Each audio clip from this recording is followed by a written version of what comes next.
Hi friend, welcome to my YouTube channel civil service for you. तो आज मैं शुरू करने जा रहा हूँ मध्यकालीन भारतीय इतिहास का सेकंड पार्ट। इससे पहले मैं मध्यकालीन भारतीय इतिहास का पहला पार्ट कंप्लीट कर चुका हूँ। और ये जो सीरीज लाने के पीछे मेरा मुख्य मुद्दा है कि जितना भी इससे संबंधित इम्पोर्टेंट MCQ जो पूछे जाते हैं या आगे आगामी परीक्षाओं में पूछे जाएंगे उनको रिवीजन करवाना है। तो आज मैं यहाँ पे शुरू जो करने जा रहा हूँ वो है खिलजी वंश। इससे पहले मैं गुलाम वंश के बारे में बात कर चुका हूँ। तो सबसे पहले हम यहाँ पे जान लेते हैं कि सल्तनत पीरियड क्या होता है, सल्तनत काल क्या होता है। भारत में सल्तनत काल का समय अवधि क्या है। कभी कभी परीक्षा में पूछ जाते हैं कि भारत में सल्तनत काल की अवधि क्या है। भारत में सल्तनत काल की जो अवधि है वो आपका 1206 ईस्वी से लेके 1506 ईस्वी तक है भारत में सल्तनत काल। इसके बाद क्या होता है, 1526 ईस्वी के बाद क्या होता है कि भारत में मुग़ल साम्राज्य का आगमन हो जाता है। और 1206 से लेके 1526 ईस्वी का जो काल है आपको भारत में सल्तनत काल के नाम से जाना जाता है। और इस काल में भारत में 4 वंशों ने राज किया था। सबसे पहला जो राज किया था आपका गुलाम वंश किया था। उसके बाद जो किया था यहाँ पे खिलजी वंश किया था। खिलजी वंश इसके बाद किया था खिलजी किया था। उसके बाद जो किया था आपका तुगलक किया था। तुगलक किया था। उसके बाद जो किया था आपका सैयद किया था। और सबसे लास्ट में जो किया था आपका वो लोधी वंश किया था। कौन किया था? लोधी वंश। तो ठीक है, 1206 ईस्वी से लेकर 1526 ईस्वी तक भारत में टोटल कितने राजवंशों ने शासन किया था। वो आपका मुख्य रूप से 5 हो जाते हैं। पहला जो इस पे शासन करने वाला था गुलाम वंश था। दूसरा जो उसके बाद जो शासन किया वो खिलजी वंश था। उसके बाद जो शासन किया तुगलक वंश। उसके बाद सैयद वंश और सबसे लास्ट में जो शासन किया इसे लोधी वंश कहा जाता है। तो गुलाम वंश को हमने बता चुका है। गुलाम वंश का संस्थापक कुतुबुद्दीन ऐबक था। और जब ये ख़त्म हुआ उस समय सल्तनत काल का कौन सा वंश राज कर रहा था? लोधी वंश था। और लोधी वंश का जो अंतिम जो राजा था जो पानीपत के प्रथम युद्ध में जो हार गया उसका नाम था इब्राहिम लोधी। बाबर के द्वारा हरा दिया गया था। उसके बाद भारत में मुग़ल साम्राज्य की स्थापना हुई थी। तो चलिए आज हम जो आपको बताने जा रहा हूँ वो खिलजी वंश के बारे में बताता रहा हूँ। खिलजी वंश के बारे में कुछ मैं मोटा चीज़ इसमें बता दूँगा जो मैं भी आज किए जाएंगे परीक्षा में। और मेरा जो मेन मकसद है कि MCQ को प्रैक्टिस कराया जाए। इससे संबंधित जितना भी ऑब्जेक्टिव क्वेश्चन है which may be important for upcoming exam उसको रिवाइज कराया जाए। चलिए स्टार्ट करते हैं कि खिलजी वंश क्या, कौन से राजा इसमें शासन किए। सबसे पहला इसमें बात करते हैं खिलजी वंश की स्थापना 1290 ईस्वी में खिलजी वंश की स्थापना किया गया था। खिलजी वंश की स्थापना 1290 ईस्वी में जलालुद्दीन खिलजी ने किया था। इसका जो मुख्य बिंदु यहाँ पे है ये वाला चीज़ है कि 1290 ईस्वी में खिलजी वंश की स्थापना हुआ था। खिलजी वंश के बारे में डॉक्टर AL श्रीवास्तव बताते हैं कि जलालुद्दीन खिलजी दिल्ली का प्रथम तुर्की सुल्तान था जिसने उदार निरकुंसवाद के आदर्श को सामने रखा। AL श्रीवास्तव एक इतिहासकार है जिन्होंने अलाउद्दीन खिलजी के बारे में यह बताया कि दिल्ली का वह प्रथम तुर्की सुल्तान था जिसने उदार निरकुंसवाद के आदर्श को अपने सामने रखा। ये इम्पोर्टेंट करने वाला बात है क्योंकि कभी परीक्षा में पूछा जाता है किसके अनुसार जलालुद्दीन खिलजी दिल्ली का प्रथम तुर्की सुल्तान था जिसने उदार निरकुंसवाद के आदर्श को अपने सामने रखा। तो आपको यहाँ पे याद रखना चाहिए कि AL श्रीवास्तव जी कहे थे जलालुद्दीन खिलजी के बारे में। जलालुद्दीन खिलजी जब दिल्ली का सुल्तान बना तब उसने अलाउद्दीन को अमीर-ए-तुजुक का पद दिया था। देखिए, जलालुद्दीन जब दिल्ली का सुल्तान बना तब उसने अलाउद्दीन को अमीर ये तुजू का पद दिया था। अमीर ये तुजू का पद अलाउद्दीन खिलजी कौन दिया था? सबसे ध्यान देना, जलालुद्दीन खिलजी दिया था। जलालुद्दीन जो खिलजी था उसने अपने पुत्री का विवाह अलाउद्दीन खिलजी से किया था। अलाउद्दीन खिलजी दिल्ली का पहला सुल्तान था जिसने धर्म पर नियंत्रण स्थापित किया। अलाउद्दीन खिलजी के बारे में बताया जाता है कि वह प्रथम सुल्तान था जिसने धर्म पर राज्य का नियंत्रण स्थापित किया। मैंने इसका कहने का मतलब था कि जो रिलीजन था उस पर राज्य का कंट्रोल था। राज्य जिस तरह से करता था उसमें मॉडिफिकेशन कर सकता था, उसमें चेंजेज कर सकता था। वो रिलीजन जो था आपका राज्य के कंट्रोल में था। उसने अपने आप को यामिन उल खिलाफ नासिरी अमीर उल मुमानिन बताया। देखिए ये उसका आप पद कह सकते हैं, इसको उसने धारण किया था ये पदवी को, जिसका नाम है यामिल उल खिलाफत नासिरी अमीर उल मुमानिन। तो ये याद करने जोग बात है। उसने द्वितीय सिकंदर के नाम से अपने आप को उपाधि धारण किया था। जो अलाउद्दीन खिलजी था वो द्वितीय सिकंदर के नाम से भी जाना जाता था। इस तरह से आप जान सकते हैं।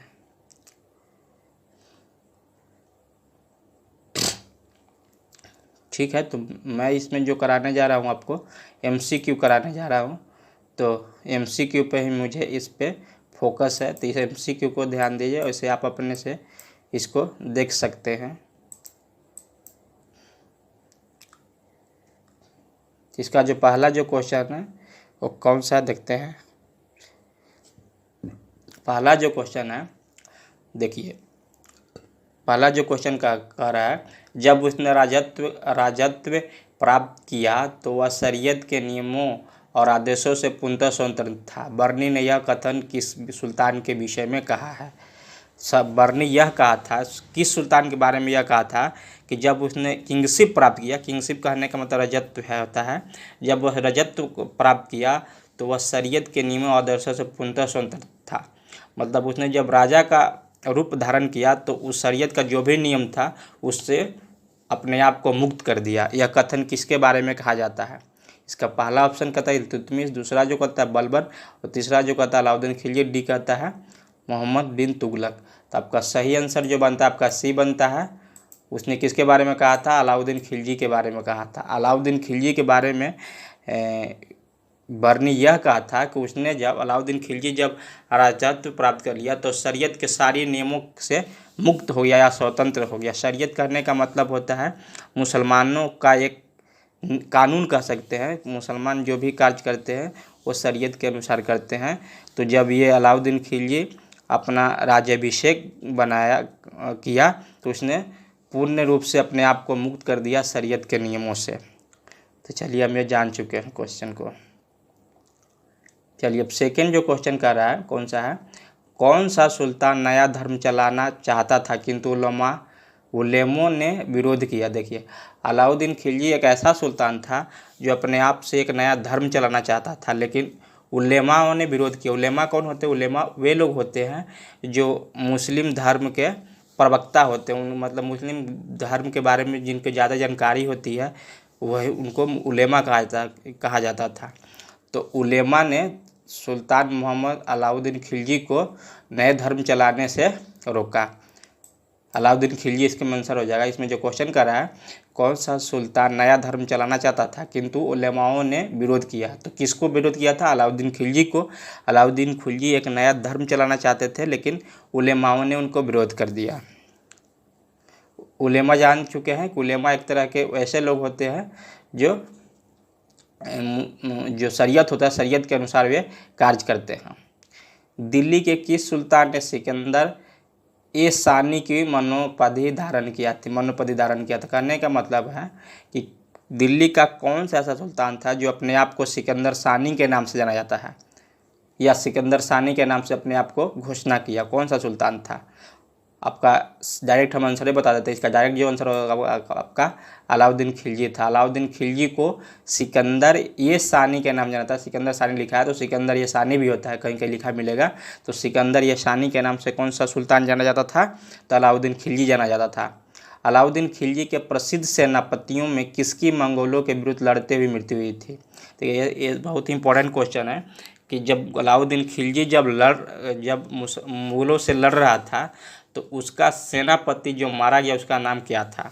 मतलब अलाउद्दीन खिलजी के प्रसिद्ध सेनापतियों में किसकी मंगोलों के विरुद्ध लड़ते हुए मृत्यु हुई थी? जब मंगोल से लड़ रहा था तो उस सेनापति का मृत्यु का उसका नाम क्या था? वो बहुत ही प्रसिद्ध सेनापति था, उसका नाम था जफ़र खान। जफ़र खान अलाउद्दीन खिलजी के प्रसिद्ध सेनापतियों में से था जिसकी मृत्यु मुगलों के विरुद्ध लड़ते हुए हो गई थी। चलिए अब जान लेते हैं कि रानी पद्मिनी का नाम अलाउद्दीन की चित्तौड़ विजय से जोड़ा जाता है। उनके पति का नाम क्या था? देखिए इसमें एक चीज़ और है कि अलाउद्दीन खिलजी के समय में रानी पद्मिनी जो थी वो एक उस समय बहुत प्रसिद्ध ये थी, महिला थी। और रानी पद्मिनी जो अलाउद्दीन खिलजी के चित्तौड़ विजय से जोड़ा जाता है, उसका माने अलाउद्दीन खिलजी क्या था कि पद्मिनी के सुंदरता पर मोहित हो गया था। ठीक, तो रानी जो पद्मावती थी वो किसकी पत्नी थी? इसमें क्वेश्चन के अनुसार इसमें जो राणा रतन सिंह की पत्नी थी कौन? पद्मिनी। रानी पद्मिनी के बारे में हम थोड़ा सा आपको बता देते हैं एक्चुअल में क्या है। इसे एक मूवी भी आई हुई पद्मावत में एक अच्छा इसके बारे में दिखाया गया है। जो आदमी नहीं जानता है तो उसको देख सकता है या किताब में भी पढ़ सकते हैं। रानी पद्मावती जो थी वो राणा रतन सिंह की पत्नी थी, वो बहुत सुंदर थी।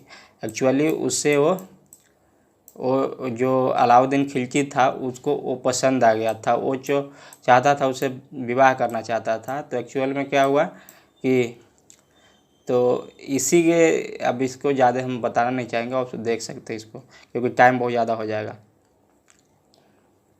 चलिए आगे जो क्वेश्चन है, अलाउद्दीन के दक्षिणी अभियान धन प्राप्ति के अभियान थे। अलाउद्दीन के दक्षिणी अभियान धन प्राप्ति के अभियान थे। इसका कथन और कारण दोनों को बताना है कि इन दोनों देखिए इसमें क्या होता है कि एक कथन दिया जाता है, कारण दिया जाता है और कथन को देने के बाद उसको कारण को स्पष्ट किया जाता है। अगर ये कथन जो है अगर कारण का अनुसरण करता है तो उसमें ए आंसर होगा। अगर कथन दोनों सही है लेकिन कारण जो दिया है वो कथन ए के अनुसार नहीं है तो उसमें बी होगा। सी जो ऑप्शन होता है उसमें कि एक कथन सही है लेकिन दूसरा जो कारण दिया वो गलत है तो सी होगा। अगर एक कथन गलत है लेकिन परंतु कारण सही है तो उसमें डी आंसर होगा। तो उस अनुसार इसको हम देखते हैं। अलाउद्दीन खिलजी के दक्षिणी अभियान धन प्राप्ति के अभियान थे। इसका जो कारण का रहा यह दक्षिण राज्यों को कब्जा में करना चाहता था। देखिए इसमें जो कारण जो दिया है सही है क्योंकि अलाउद्दीन खिलजी का दक्षिणी अभियान जो था वो मुख्य रूप से धन प्राप्ति करना था। उसका जो दक्षिणी अभियान था वहाँ पे राज्य को स्थापित करना नहीं था, राज्य में कब्जा नहीं करना था। तो इसलिए इसका आंसर जो हो जाएगा आपका सी हो जाएगा। देखिए इसके बारे में एक बहुत बड़ा लेख इतिहासकार डॉक्टर एस लाल ने लिखा है, धन के लालच और गौरव की लालसा ने अलाउद्दीन खिलजी को भी दक्षिण के सभी राज्यों पर एक के बाद एक आक्रमण करने की प्रेरणा दी।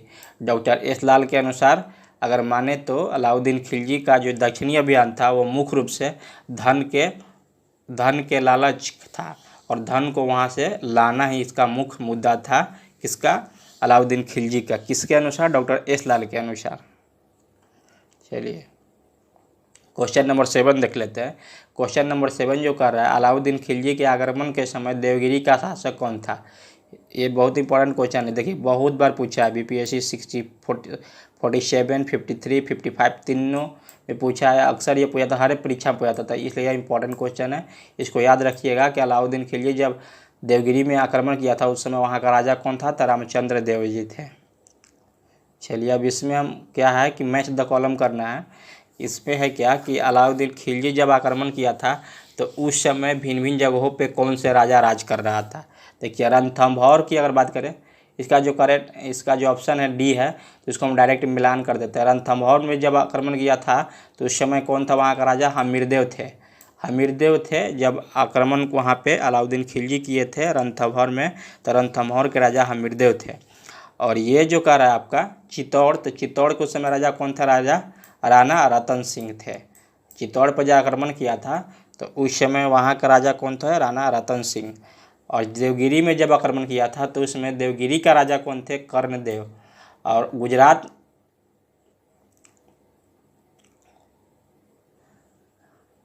गुजरात पर जब आक्रमण किए थे तो उस समय वहाँ के जो राजा थे आपके, देखिए इसमें मैं गलत मैच कर दिया हूँ, थोड़ा सा देखना पड़ेगा।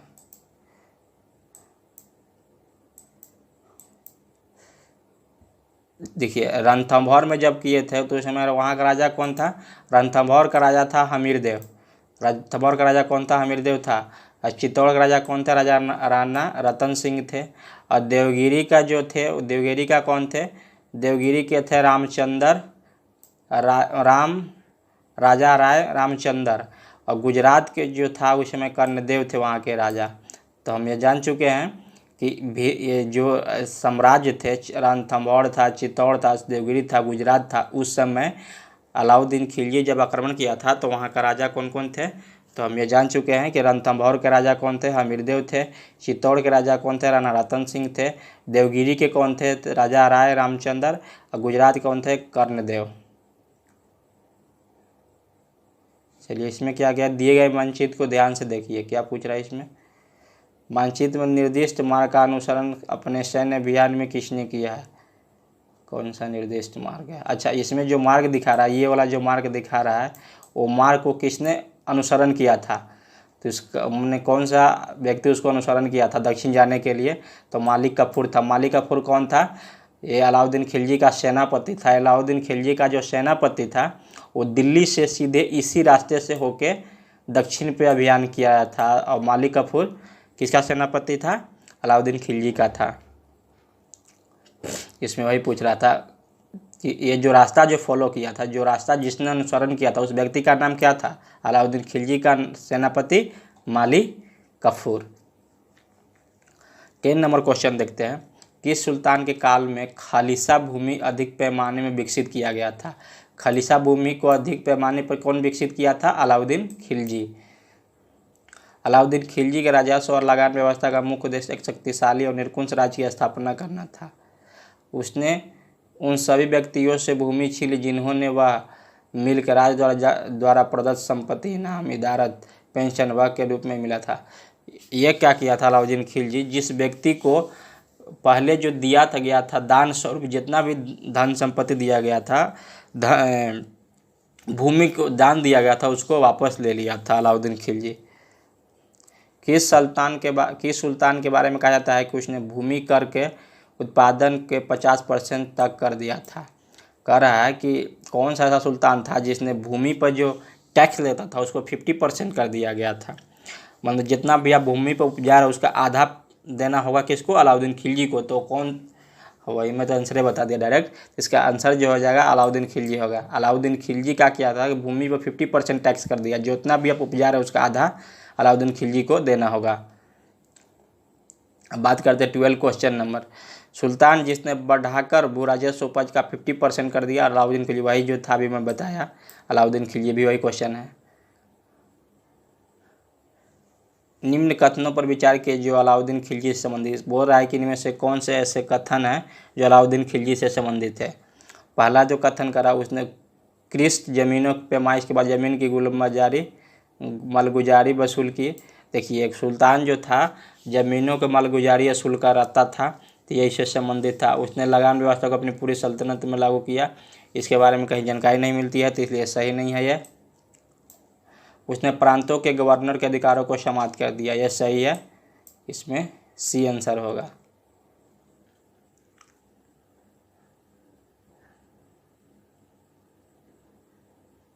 देखिए दीवान मुस्तखराज की स्थापना अलाउद्दीन खिलजी किया था। पूछता है कि दीवान मुस्तखराज की स्थापना कौन किया था? अलाउद्दीन खिलजी किया था।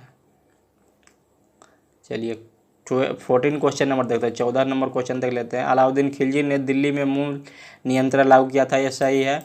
वह दिल्ली में अपने राजभवन के निर्माण में लगे हुए कारीगरों के कम वेतन देना चाहता था। इसमें ये सही है। इसमें जो ये जो कथन कर रहा है ये सही है, क्योंकि दिल्ली में मूल नियंत्रण माने बाजार प्रणाली को नियंत्रण करने वाला अलाउद्दीन खिलजी प्रथम सुल्तान था, और वह दिल्ली में, इसलिए स्टेटमेंट सही है। स्टेटमेंट करने का मतलब अर्थ होता है इसका कथन। वह दिल्ली में अपने राजभवन के निर्माण में लगे हुए कारीगरों को कम वेतन देना चाहता है। इसके बारे में कोई जानकारी नहीं है, इसलिए हम इसके बारे में नहीं कह सकते। इसलिए आपका करेक्ट आंसर जो बन जाता है आपका ए होता है, सी होता है। इसको पढ़ सकते हैं, जो यहाँ पर व्याख्या दिया हुआ है आप इसको पढ़ सकते हैं, पॉज करके वीडियो को आप देख सकते हैं, पढ़ सकते हैं। निम्न में से किस सुल्तान ने बाजार सुधार लागू किए थे? अलाउद्दीन खिलजी। अब अलाउद्दीन खिलजी बाजार से संबंधित जो सुधार लाया था अलाउद्दीन खिलजी किया था। निम्न मुस्लिम बादशाहों में से किस एक ने मूल नियंत्रण पद्धति को पहली बार लागू किया था? भाई जितना भी बाजार से संबंधित जो लागू किया था, नया नियम जो बनाया था, वो आपका अलाउद्दीन खिलजी था। चलिए, इसमें क्या है, बाजार नियंत्रण प्रथा लागू किया था अलाउद्दीन खिलजी। एक ही क्वेश्चन बार बार पूछता है, बाजार नियंत्रण को कौन लागू किया था? अलाउद्दीन खिलजी। रट लीजिएगा, ये क्वेश्चन बहुत बार पूछा है। देख रहे हैं ना कहाँ कहाँ घुमा घुमा के क्वेश्चन पूछ रहा है। देखिए यहाँ पर भी वही चीज़ है, मूल्य नियंत्रण, बाजार नियंत्रण, ये सब हर जगह पूछता है, तो इसलिए इंपॉर्टेंट क्वेश्चन है। देखिए कि क्वेश्चन कई बार पूछ रहा है। MPPSC Madhya Pradesh public service commission में पूछा है, मतलब ये क्वेश्चन BVI होता है, ये पूछता है। घरी अथवा गृह कर लगाने वाला दिल्ली का प्रथम सुल्तान कौन था? मैंने घर पर जो कर लगाता था, रहने घर पर भी वो टैक्स कौन लगाता था? अलाउद्दीन खिलजी लगाता था। तो इसको याद कर लीजिएगा, गृह कर जब घर कर कौन लगाता था? अलाउद्दीन खिलजी।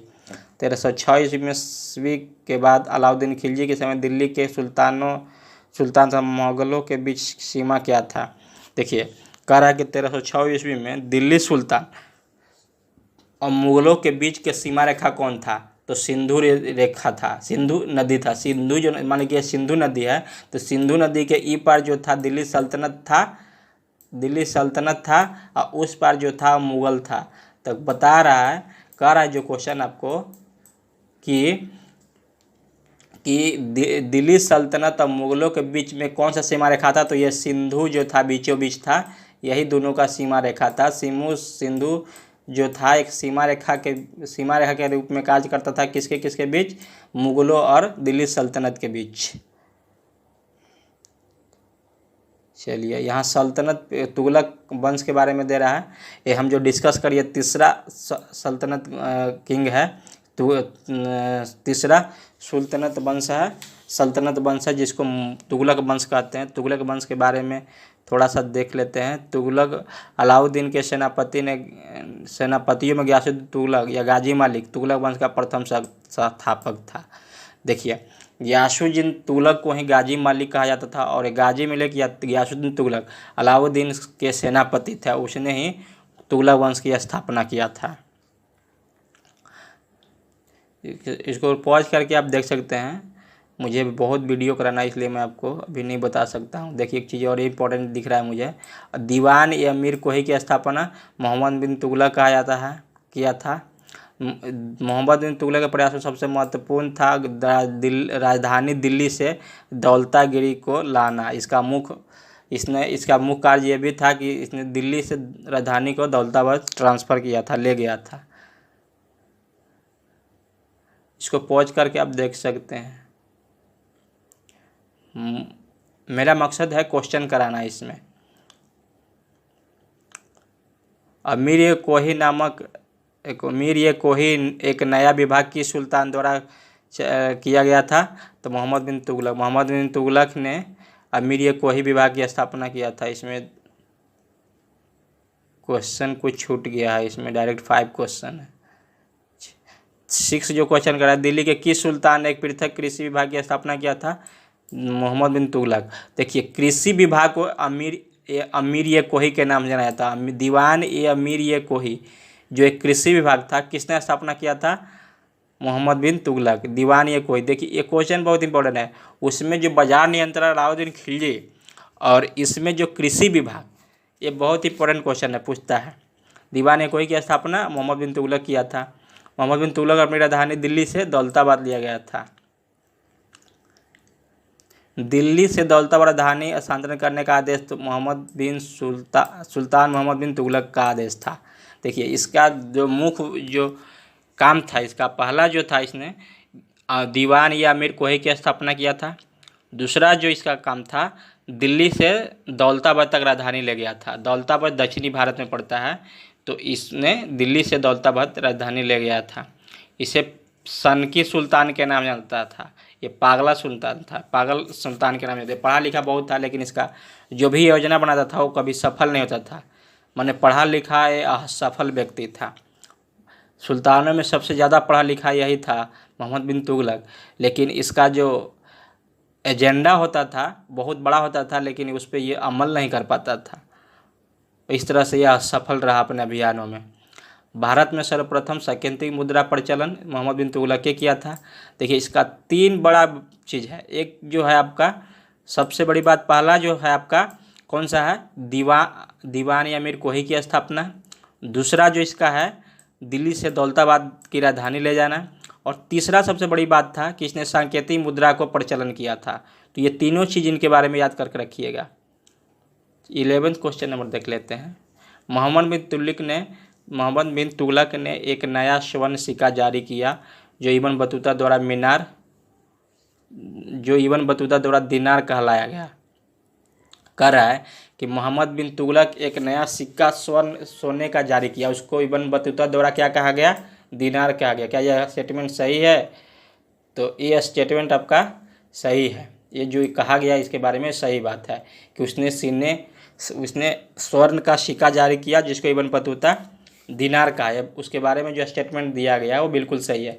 मोहम्मद बिन तुगलक पश्चिमी एशियाई तथा उत्तरी अफ्रीका देशों के साथ व्यापार में अभिवृद्धि के लिए स्वर्ण सिक्कों को टोकन मुद्रा जारी करने का इसका कोई इससे दूर दूर तक संबंध नहीं है, ये गलत है।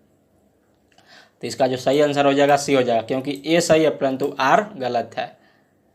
ये पहला जो स्टेटमेंट बिल्कुल सही है कि उसने जो सोना का सिक्का जारी किया तो उसको इब्न बतूता ने दिनार कहा। चलिए ये वाला भी क्वेश्चन देखते हैं। मोहम्मद बिन तुगलक के प्रतीक मुद्रा योजना असफल सिद्ध हुआ। मोहम्मद बिन तुगलक का मुद्रा परिचालन उचित नियंत्रण नहीं था। देखिए ये जो था ये दोनों स्टेटमेंट इसके बारे में था। और हमने बताया ना कि ये जो 3 चीज़ जो किया था, एक जो बताया था दीवान या कोही की स्थापना किया था जो कि कृषि विभाग से संबंधित था, वो सही था। दूसरा जो इसका बयान था दिल्ली से दौलताबाद तक की राजधानी ले जाना, इसका गलत फैसला था, यह सफल रहा। क्योंकि उसमें क्या था कि दिल्ली से दौलताबाद जाते वक्त बहुत से इसके जाने वाले व्यक्ति मर गए थे। बहुत दूर था, पैदल उतना दूर तक सफ़र करना मुश्किल था। और वहाँ पे राज्य स्थापित करना, दिल्ली से दौलताबाद जाकर राजधानी को ट्रांसफ़र करना, दौलताबाद से पूरे भारत पर नियंत्रण करना असंभव था, जो कि उसका यह प्रयास गलत था। और दूसरा जो था इसका प्रतीक मुद्रा योजना भी इसका असफल रहा था। तो इसलिए ये दोनों स्टेटमेंट इसके बारे में सही है। ये दोनों जो चीज़ था वो दोनों इसके द्वारा लाया गया था और दोनों चीज़ में यह असफल रहा। चलिए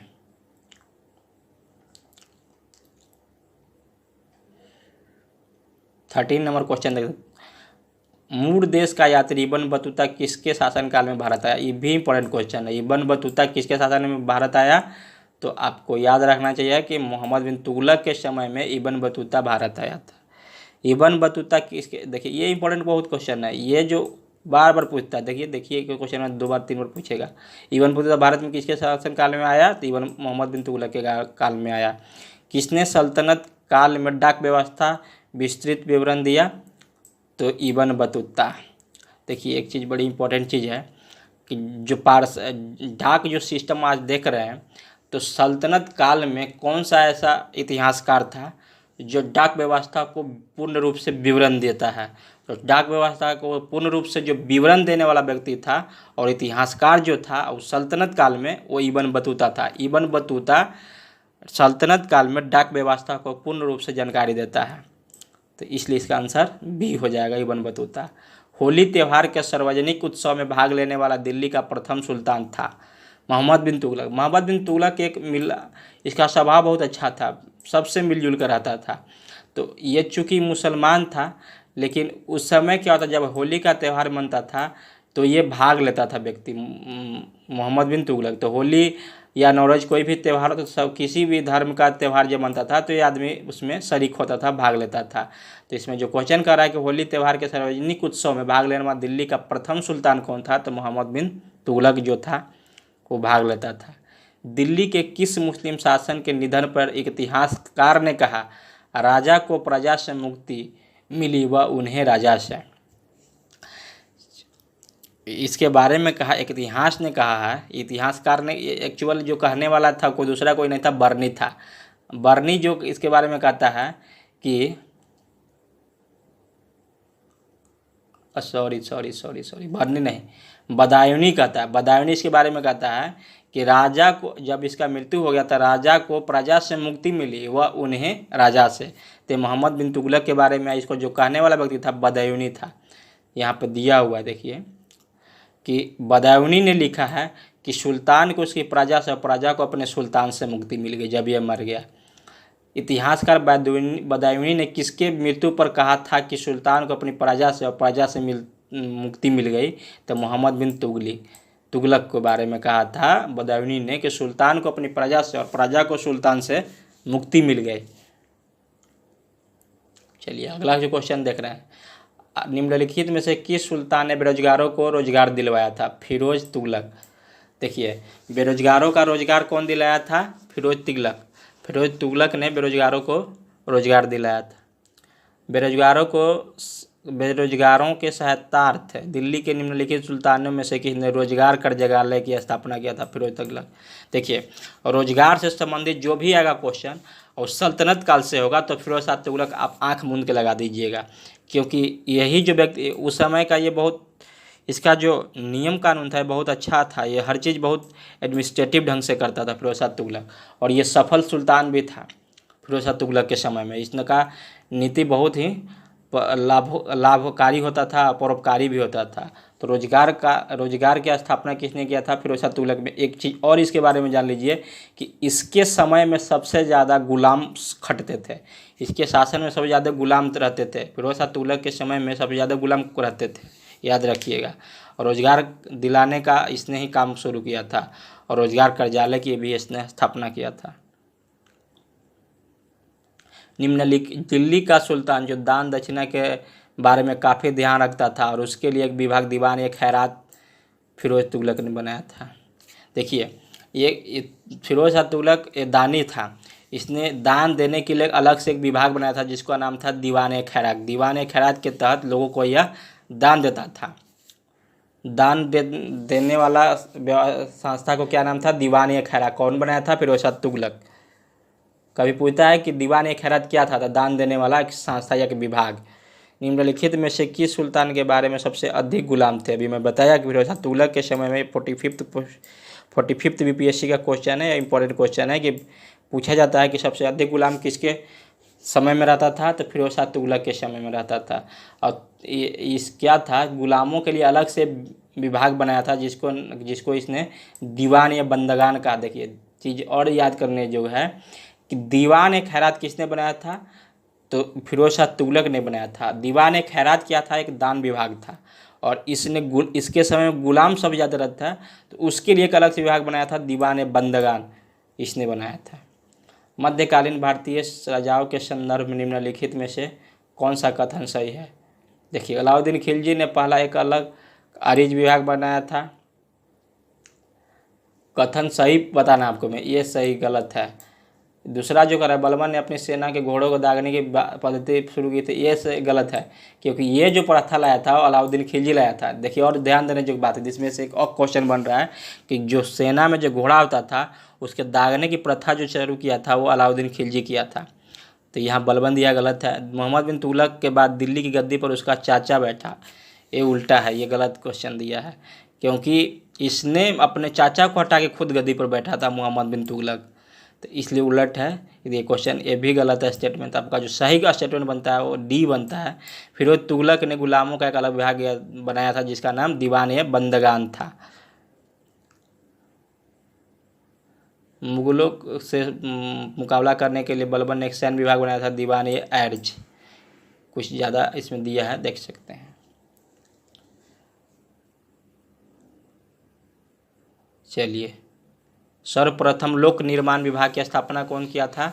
फिरोज शाह तुगलक ने। लोक निर्माण विभाग की स्थापना कौन किया? फिरोज शाह तुगलक। लोक निर्माण के स्थापना कौन किया था? फिरोज शाह तुगलक। दिल्ली का जो सुल्तान भारत में नहरों के सबसे बड़े जाल का निर्माण कराया था फिरोज शाह तुगलक।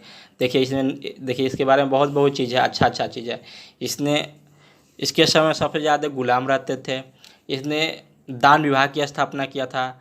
इसके समय में दीवान बंदगान जो कि गुलामों के लिए अलग विभाग था उसने बनाया था। और इसने जो नहरों का जाल जो बिछाया था वो कौन था? फिरोज शाह तुगलक। इसके समय बहुत ज़्यादा नहर बना था जिससे सिंचाई सुविधा प्रसारित हुई, प्रगतिशील हुआ। सिंचाई व्यवस्था को प्रगतिशील इसने बनाया और इसके लिए इसने बहुत सारे नहरों को खुदाई करवाया था। तो फिरोज शाह तुगलक नहरों का एक जाल सा बना दिया था, ये फिरोज शाह तुगलक जो बनाया था। 25 क्वेश्चन हो गया। 26 क्वेश्चन नंबर देखते हैं। हर्क ए सर्व अथवा सिंचाई कर लगाने वाला दिल्ली का प्रथम सुल्तान कौन था? देखिए हर्क ए सर्व, ये भी इंपॉर्टेंट क्वेश्चन है। किसने लागू किया था या हर्क ए सर्व क्या था? तो हर्क ए सर्व क्या था? एक सिंचाई कर था, माने जो आप इरिगेशन करते हैं, खेत में जो पानी लाते हैं उस पर एक टैक्स लगता था, जिसको कौन लगाता था? फिरोज शाह तुगलक। उस टैक्स का क्या नाम था? हर्क ए सर्व। हर्क ए सर्व किस तरह का टैक्स था? सिंचाई कर था। जो आप खेत में पटवन करते हैं उसके लिए जो ये कर लगा लेता था, उस पर कर कहने के मतलब जो टैक्स लेता था उस पर, उसको क्या नाम था? हक ए सर्व। हक ए सर्व एक तरह का सिंचाई कर था। दिल्ली के किस सुल्तान ने ब्राह्मणों पर जजिया कर लगाया था? ब्राह्मणों पर जजिया कर लगाने वाला सुल्तान कौन था? फिरोज शाह तुगलक। निम्नलिखित में से किस सुल्तान ने फलों की गुणवत्ता सुधारने के लिए उपाय किया था? फिरोज शाह तुगलक ने। फिरोज शाह तुगलक ने फलों की गुणवत्ता सुधार करने के लिए प्रयास किया था। टोपरा तथा मेरठ से 2 स्तंभ, अशोक स्तंभ लेकर दिल्ली कौन लाया था? देखिए टोपरा और मेरठ से अशोक स्तंभ जो था उसको दिल्ली लाने वाला सुल्तान कौन था? Firoz Shah Tughlaq. 30 number question number 30 देखते हैं। 30वां क्वेश्चन नंबर देखते हैं। दिल्ली का कौन सा सुल्तान अशोक स्तंभ को दिल्ली लाया था? फिरोज शाह तुगलक। अशोक स्तंभ को दिल्ली कौन लाया था? फिरोज शाह तुगलक ने। 31 क्वेश्चन नंबर कौन कर रहा है? दिल्ली के किस सुल्तान ने इस उद्देश्य से एक अनुवाद विभाग की स्थापना की? उसके दोनों संप्रदाय के लोगों में एक दूसरे के विचारों को समझ बेहतर हो सके। कौन बनाया था? देखिए इसने क्या किया था, इस सुल्तान ने एक अनुवाद विभाग बनाया था। अनुवाद विभाग क्या होता है कि उसमें जो भिन्न भिन्न विषय होते थे उसको अनुवाद किया जाता था। सपोज करें कि कोई इंग्लिश में ग्रंथ है तो उसको हिंदी में कन्वर्ट किया गया, उसको फारसी में कन्वर्ट किया गया, बदला गया। तो उस चीज़ से क्या होता था कि भिन्न भिन्न भाषाओं के जानने वाले लोग एक दूसरे से परिचित होते थे, जिसको दूसरे लोग भी पढ़ सकते थे। तो इसने एक अनुवाद विभाग की स्थापना कराया था। अनुवाद विभाग कौन बनाया था? फिरोज शाह तुगलक बनाया था। राज्य के खर्च पर हज की व्यवस्था करने वाला पहला भारतीय शासक कौन था? देखिए ये जो हज करने के लिए मक्का और मदीना जाते थे उसके लिए इसने राज्य सरकार, उस समय के जो फिरोज शाह तुगलक था उस पर क्या था कि राज्य उसको खर्च देता था कि आप हज कर सकते हैं। तो फिरोज शाह तुगलक जो ऐसा सुल्तान था जिसने राज्य के खर्च पर हज करने की व्यवस्था बनाया था। 32 नंबर क्वेश्चन हो गया है। चलिए अब 33 नंबर क्वेश्चन देखते हैं क्या है। फिरोज तुगलक द्वारा स्थापित दार उल सफ़ा क्या था? एक खैराती अस्पताल था। एक तरह का एक अस्पताल था जहाँ पे लोगों का फ्री में इलाज होता था। दार उल सफ़ा कौन बनाया था? फिरोज शाह तुगलक बनाया था। वो क्या था? उसमें क्या था कि लोगों का मुफ्त में इलाज होता था, अस्पताल था। दार उल सफ़ा क्या था? एक खैराती अस्पताल है, मुफ्त में इलाज करने के लिए अस्पताल था। दिल्ली सल्तनत के तुगलक राजवंश का अंतिम शासक निम्नलिखित में से कौन था? कहा जाता है कि दिल्ली का तुगलक वंश का अंतिम शासक कौन था? तो नासिरुद्दीन मोहम्मद दिल्ली का सल्तनत तुगलक वंश का सबसे अंतिम सुल्तान था। तैमूर ने किसके शासनकाल पर भारत पर आक्रमण किया था? इसमें जो ऑप्शन दिया उसमें गलत होगा, क्योंकि जब तैमूर यहाँ पे आक्रमण किया था उसमें कौन सा राज कर रहा था? नासिरुद्दीन मोहम्मद इसमें ऑप्शन में नहीं है, तो इसलिए आंसर जो होगा आपका नासिरुद्दीन मोहम्मद हो रहा, इसलिए ऑप्शन इसमें नहीं है। तो आप ध्यान रखिएगा कि जब तैमूर भारत पर आक्रमण किया था 1398 ईस्वी में, उसमें तुगलक वंश का सबसे अंतिम जो बादशाह था, अंतिम जो सुल्तान था, वो कौन था? नासिरुद्दीन मोहम्मद। नासिरुद्दीन मोहम्मद के समय में तैमूरलंग ने भारत पर आक्रमण किया था। चलिए, इसके बाद तैमूरलंग ने भारत पर कब आक्रमण किया था? ये भी इंपॉर्टेंट क्वेश्चन है, क्योंकि डायरेक्ट क्वेश्चन पूछता है कि तैमूरलंग ने भारत पर कब आक्रमण किया था? 1398 ईस्वी में। 1398 ईस्वी में तैमूरलंग ने भारत पर आक्रमण किया था। तैमूर के आक्रमण के बाद भारत में किस वंश का राज स्थापित हुआ? तो सैयद वंश के बाद। हमने बताया था ना कि 4 सुल्तान राज किया। सबसे जो पहला जो सुल्तान राज किया था आपका, पहला वंश जो राज किया था आपका गुलाम वंश था, उसके बाद खिलजी वंश था, उसके बाद तुगलक वंश था, उसके बाद सैयद वंश, सबसे लास्ट जो राज किया था वो लद्दी वंश था। तो तैमूर आक्रमण के बाद कौन वंश की स्थापना हुआ? तो सैयद वंश का। सैयद वंश क्या, देखिए, तैमूर के आक्रमण ने दिल्ली सल्तनत तुगलक वंश दोनों को ही नष्ट कर दिया था। 1412 नवाजुद्दीन मोहम्मद की मृत्यु के साथ तुगलक वंश का अंत हो गया। 1413 ईस्वी में सरदारों ने दौलत खान को दिल्ली का सुल्तान किया, परंतु उसे खिलजी खान ने पराजित कर दिया। 1414 ईस्वी में सैयद वंश की स्थापना किया था। सैयद वंश की स्थापना कौन किया था? खिलजी खान ने। अब इसमें क्या है कि कालानुक्रम सबको सजाना है कि सबसे पहले कौन आया था? तब 1236 में रुकुनुद्दीन आया था। रुकुनुद्दीन आया था। मुबारक खान 1316 से 1320 के ईस्वी में शासन किया। फिरोज शाह तुगलक 1351 से लेकर 1388 ईस्वी के बीच में शासन किया। आलम 1445 1451 ईस्वी के समय में शासन किया। चलिए, इसके बाद लोधी वंश है। लोधी वंश को आप देख सकते हैं। इसको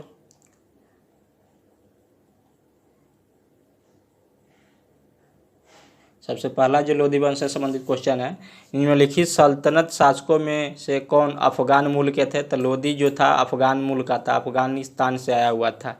दिल्ली के राजगद्दी पर अफगान शासकों का शासन निम्नलिखित में से एक सही कालानुक्रम बनाई जाती। कह रहा है कि जब लोधी वंश को ही कहा जाता था क्या? अफगान वंश। तो अफगानी जो थे लोधी वंश, उसको जो राज किए थे उसका राजाओं को कलाक्रम अनुसार में लगाइए। मैंने सबसे पहले कौन किया? सबसे पहले जो लोधी वंश जिसकी स्थापना भी किया था बहलोल लोधी था। उसके बाद सिकंदर शाह, उसके बाद इब्राहिम लोधी। इस तरह से है, आप देख सकते हैं। निम्नलिखित मानचित्र किस लोधी सुल्तान से संबंधित है? और मानचित्र में ए से चिन्हित स्थान किस नगर से है? ये तो पता नहीं चला किधर है। बहलोल लोधी के बारे में दिया, समझिए कि यही क्षेत्र वाला है। और क्या?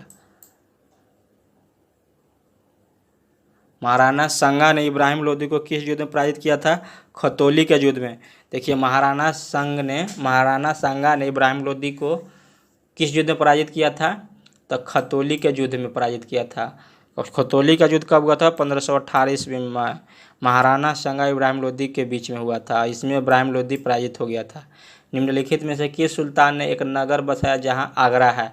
सिकंदर लोधी। सिकंदर लोधी ने ही आगरा की स्थापना किया था। 1504 ईस्वी में आगरा की स्थापना कौन किया था? सिकंदर लोधी ने आगरा, और जो कि यमुना नदी के तट पर है। किस मध्य युगीन सुल्तान को आगरा शहर की नींव डालने एवं उसे सल्तनत की राजधानी बनाने का श्रेय जाता है? सिकंदर लोधी। देखिए, सिकंदर लोधी जो था वो दिल्ली से राजधानी आगरा ले गया था, और आगरा को इसने बनाया भी था 1504 ईस्वी में। और उसके बाद वहाँ पे अपना राजधानी बनाया था। निम्नलिखित में से किसने गुलरुखी उपनाम से अपनी कविताओं की रचना की थे? जो सिकंदर लोधी था, जब वो कविता लिखता था तो उसमें अपना सिकंदर लोधी नहीं बल्कि गुलरुखी के नाम से लिखता था। वो कौन सा था? सिकंदर लोधी था। गुलरुखी के नाम से कविता कौन लिखता था? सिकंदर लोधी। चलिए, इसके बाद में बात करते हैं निम्नलिखित में से किसने आगरा की स्थापना किया था? तो सिकंदर लोधी ने। अब इसमें जो क्वेश्चन जो कर रहा है आपका सिकंदर लोधी, देख लिए। इसमें जो करा, निम्नलिखित सुल्तानों में से कौन अन्य के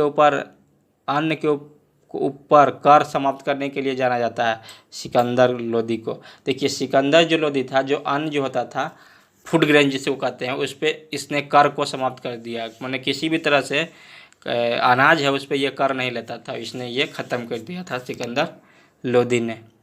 इसमें जो कह रहा है कि क्या कर रहा है, निम्नलिखित वंशों के किस क्रम में दिल्ली पर शासन किया उसके बारे में बता रहा है। कह रहा है कि जो वंश इस पर शासन किया तो उसको कूट में सजाइए। उन्होंने सबसे पहले कौन शासन किया? सबसे पहला हमने बताया कि सबसे पहले गुलाम वंश किया, उसके बाद कौन किया? खिलजी वंश किया, उसके बाद कौन किया? सैयद वंश किया, उसके बाद कौन किया? लोधी वंश। देखिए इसमें क्या है कि एक वंश गुप्त लुप्त है, एक वंश जो तुगलक वंश नहीं है, तो तुगलक वंश नहीं है तो उसके बाद जो आया था सैयद वंश आया था। तो यहाँ पे हम देख सकते हैं गुलाम वंश, खिलजी वंश, उसके बाद तुगलक, तो तुगलक नहीं है तो इसमें सैयद है तो सैयद आ जाएगा, उसके बाद लोधी वंश, ऑप्शन डी हो जाएगा।